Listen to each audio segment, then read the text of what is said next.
এখানে modal verb would. Would কোন কোন ক্ষেত্রে আমরা ব্যবহার করি? উডের ব্যবহার হয় পাস্ট অফ উইল, উইলের পাস্ট ফর্ম হিসাবে, রিকোয়েস্টের ক্ষেত্রে, কন্ডিশনে অ্যান্ড এক্সপ্রেসিভ উইশ যখন আমরা কোনো ইচ্ছা প্রকাশ করি। এই চারটে ক্ষেত্রে আমরা উড ইউজ করি। এই চারটে মনে রাখলে আর এই উডের ব্যবহার আমরা মোডালে শিখে যাব, কোনো অসুবিধা হবে না।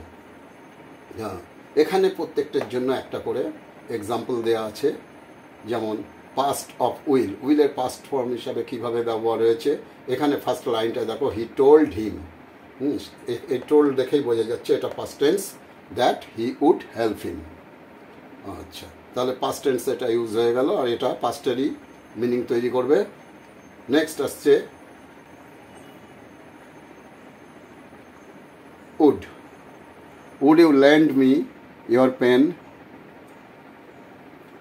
একটা রিকোয়েস্ট, তুমি কি তোমার পেনটা আমাকে দিতে পারো? নেক্সট আসছে he would pass if he worked hard. যদি সে কঠোর পরিশ্রম করে তাহলে পাস করবে। Next express a wish, I would like to buy a car. আমি একটা গাড়ি কিনতে চাই, এটা একটা ইচ্ছা প্রকাশ করছে। তাহলে চার রকমের চারটে এক্সাম্পল দেওয়া আছে, এটা দেখলে আশা করি আর উডের ব্যবহারে কোনো প্রবলেম হবে না। Thank you.